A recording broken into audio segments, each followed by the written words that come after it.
လက်ရှိချန်ပီယံကြီးပန်ဒိုဂျာပြောခဲ့တဲ့သူ့ပြိုင်ဘက်ဂျိုရှူဝါဘန်ဆိုတာဘယ်လိုဖိုက်တာမျိုးလဲဂျိုရှူဝါဘန်က UFC 317ပြိုင်ပွဲရဲ့အဓိကတွဲဆိုင်နေတဲ့ကတဆိုင်အနေနဲ့ Flyweight တန်းရဲ့နံပါတ်1 contender Brandon Royval နဲ့ထိုးခဲ့ရပါတယ်။ Royval ကဂျိုရှူဝါဘန်အတွက်တော့လက်တန်ခြေတန်ရှိပြီးအရက်လေးနည်းနည်းမြင့်တဲ့အထဲပါပါတယ်။ချင်းတိုင်းရင်းသားလေးဗန်နဲ့ Royval အလုံးထဲကလေးအတော့ကိုကွာတယ်လို့ပြောရပါတယ်။နောက်ပြီးတော့ Van က Royval နဲ့ပွဲကိုပြင်ဆင်ချိန်21ရက်ထဲနဲ့ short notice နဲ့ဝင်ထိုးခဲ့ရတာပါ။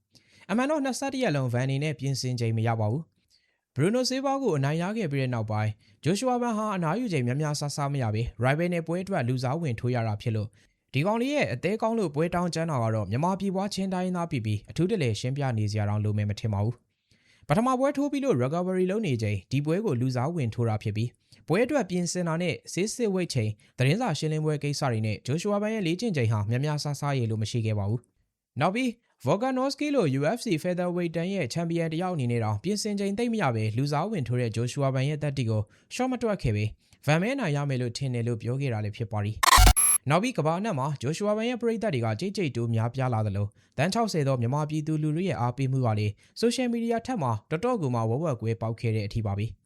Royval ကပထမအချိန်မှာပဲ Van ကိုထောက်လက်သီးနဲ့ကန်ချက်တွေကိုပဲအဓိကထားပြီးတော့ဖိအားပေးကစားနိုင်ခဲ့ပြီး Van ကတော့ကောင်တာတစ်ပေါက်နဲ့ထိုးတက်ခဲ့တာပါ။ပထမအချိန်မှာပဲ Brandon Royval ကိုဂျိုရှူဝါဘန်အနေနဲ့လက်သီးစွမ်းရည်ပြနိုင်ခဲ့ပြီးဟန်ချက်ပြအောင်ထိုးပြနိုင်ခဲ့တာပါ။ဒုတိယအချိန်မှာတော့ Brandon Royval အသာရပေမဲ့လက်သီးပိုင်းမှာတော့ဂျိုရှူဝါဘန်ကပိုပြီးထိချက်များခဲ့တာလည်းတွေ့ရပါတယ်။ဒုတိယအချိန်မှာ Van လည်းတော်တော်အထိနာသွားပါတယ်။စိတ်ရှည်တာနဲ့မာကုန်မြင်တာကြောင့် Van အနေနဲ့အကောင်းဆုံးနေလုပ်ပြဖို့အခွင့်အရေးပိုများသွားတာတွေ့ရမှာဖြစ်ပါတယ်။တိုက်စစ်အလွန်ကျွံဖွင့်ပြီး Van ကိုရှင်ထိုးလာတဲ့ Royval အနေနဲ့ Van ရဲ့ကောင်တာလက်သီးတွေကိုလည်းတိချာမကာကွယ်နိုင်ခဲ့ပါဘူး။တတိယအချီဟာတော့မင်းပါလေး၅ပါလေးဆိုပြီး stand fight မှာအပြိုင်ထိုးကြတာပါ။ Royval ရဲ့ထိုးချက်တွေဟာ Van လောက်မပြင်းသလိုမာကုန်ရောတက်လုံကပါ Van ကတက်လူဖြစ်လို့ပိုပြီးတော့တာပါတယ်။နောက်ဆုံးမိနစ်အပိုင်း6မှာပဲဂျိုရှူဝါဘန်ရဲ့လက်သီးချက်နဲ့ပဲနှက်ချီးထွက်မလို့ဖြစ်ခဲ့ရပြီး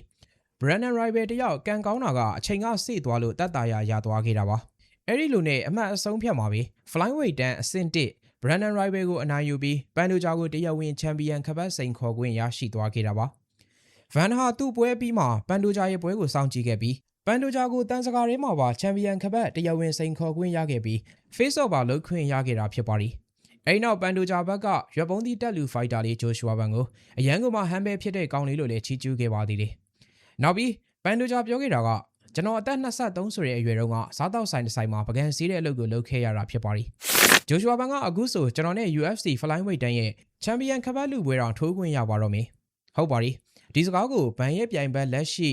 UFC Flyweight တန်းချန်ပီယံပန်ဒိုဂျာကသူ့ရဲ့ချန်ပီယံခပတ်ကာကွယ်ပွဲအပြီးသတင်းစာရှင်းလင်းပွဲအစီအစဉ်မှာပြောကြားခဲ့တာပါ။ပန်ဒိုဂျာဒီစကားပြောတော့ကဇွန်လကုန်ကန်နီးဖြစ်လို့ဂျိုရှူဝါဘန်ရဲ့အသက်က23နှစ်ပဲရှိသေးတာပါ။အခုဆိုရင်ဂျိုရှူဝါဘန်က24နှစ်ပြည့်သွားပါပြီ။ပန်ဒိုဂျာပြောချင်တဲ့ဆိုလိုရင်းကဗန်ဟာတိတ်ကူမှနှိမ်ချပြီးကြိုးစားလုံးတဲ့လူငယ်ဖိုက်တာတဦးဆိုတာမီးမောင်းထိုးပြချင်တာပါ။သူရောင်ဒီရွယ်ဒီလိုလမ်းကြောင်းမှန်ပေါ်မရောက်ခဲ့ဘူးဆိုတာကိုပြောချင်တာဖြစ်ပြီးဗန်ကိုလည်းရှော့မတွက်ထားဘူးဆိုတာကိုသဲလွန်စာပေးခဲ့တာလို့လည်းမှတ်ယူလို့ရမှာဖြစ်ပါတယ်။ဂျိုရှူဝါဘန်အတွက်ကတော့အရာရာကအတိုင်းထက်အလွန်တကွန်းနဲ့ကုတ်ကားတွေဖြစ်ကုန်ပါပြီ။နောက်ပြီးသူရန်လိုချင်တဲ့ UFC Flyweight တန်းရဲ့ချန်ပီယံခပတ်ကလည်းလက်ရကန်အလိုမှာပါပြီ။လက်ရှိချန်ပီယံပန်ဒိုဂျာနဲ့အလုံးအထည်မကွာပေမဲ့အသက်အရွယ်အတွေ့အကြုံနဲ့ပညာပိုင်းကတော့ကွာလာပါလိ။ဒါပေမဲ့လွယ်ကူတဲ့ပြိုင်ဘက်တွေကိုပဲထိုးချင်တဲ့ချန်ပီယံဆိုတာဘယ်တော့မှဖြစ်မလာပါဘူး။မလွယ်ကူတဲ့ပြိုင်ဘက်နဲ့ထိုးမှချန်ပီယံဆိုတဲ့အိမ်မက်ကိုတော့အသက်သွင်းလာနိုင်တာလက်တွေ့ပါ။ဒါကြောင့်ဂျိုရှူဝါဘန်ရဲ့စိတ်ရှည်မှုစူးစမ်းလေ့ကျင့်မှု fight တိုင်းကျူမာဂုံတက်လုံပိုင်းနဲ့ပါဝါပြင်းလက်သေးတွေကြောင့်ပန်ဒိုဂျာနဲ့ပွဲဟာကြည့်ကောင်းမှသေးကြတယ်လို့ပြောရင်းညီကုန်းချုပ်လိုက်ရပါတယ်။အဆုံးထိကြည့်ပြီးတော့ကျေးဇူးတင်ပါတယ်။